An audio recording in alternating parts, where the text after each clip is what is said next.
Good morning. My name is Marty Miller, and today I would like to synthesize and reflect on what I've learned via the Instructional Coaching Project. When reflecting on the process, 4 key takeaways resonated with me. The first was being cognizant of the many facets involved with instructional coaching. The second was the value in structure. Structure ensures fidelity to the instructional coaching process. The third, data must drive the conversation. And lastly, the ability to be a reflective practitioner is essential. My job must be to act as a mediator of thinking, often easier said than done. In my particular situation, I needed to clearly articulate to the Dean of Adult and Graduate Studies that the instructional coaching cycle would encourage professional development among adjuncts and was aligned with the institution's mission and supported student learning.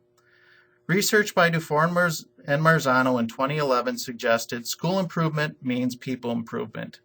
And research as cited by Knight in 2007 and 2009 suggested instructional coaching positively impacts student learning. Additionally, I needed to be aware of the differing philosophies among individuals. Do they take a constructivist or objectivist stance as defined by Hillcox in 1999? I also needed to acknowledge the cognitive and emotional needs of the mentees. In order for the coaching process to be successful, I needed to be cognizant of the above-mentioned items.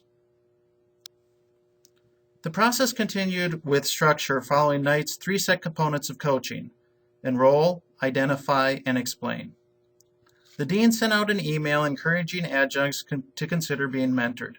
I included Knight's partnership principles of coaching and explained what instructional coaching was within this email.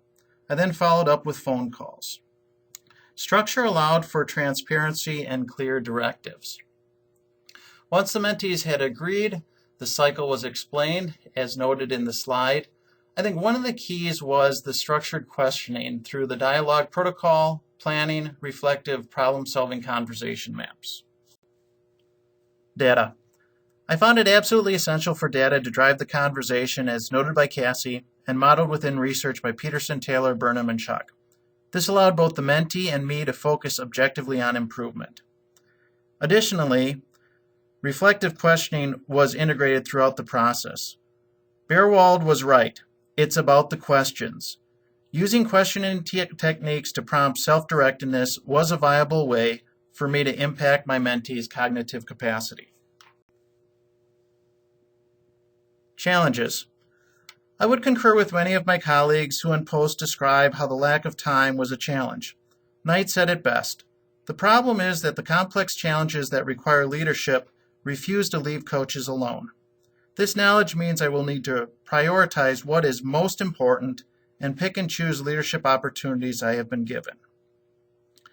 I also believe 2 key cultural shifts will need to occur. 1, individuals must over time realize instructional coaching is not administrative assessment. And 2, I must better orientate the mentee to the time commitments involved in order to ensure that the process is as meaningful as can be. Coaching qualities. My Strength Quest signature themes are learner, one who always desires growth; connectiveness, the ability to connect with peers; restorative, the ability to appropriately express empathy; and discipline, the ability to complete a job, are all essential coaching qualities. Additionally, I am known to be transparent, and I am able to clearly connect peers with a purpose. Both of these traits, Knight 2009 and Fullen suggest, are needed for effective change. What I need to work on is Knight's Tactic 5, confronting reality.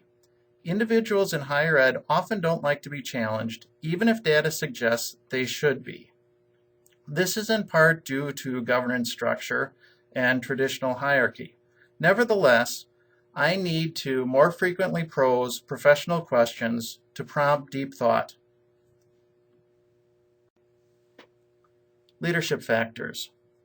My former dean, whom I worked very well with, was promoted to Dean of Adult and Graduate Studies. She embraced my request and saw the value instructional coaching brings to the institution. However, we are in a reprioritization phase in all colleges, schools, and departments due to the new fiscal realities we face.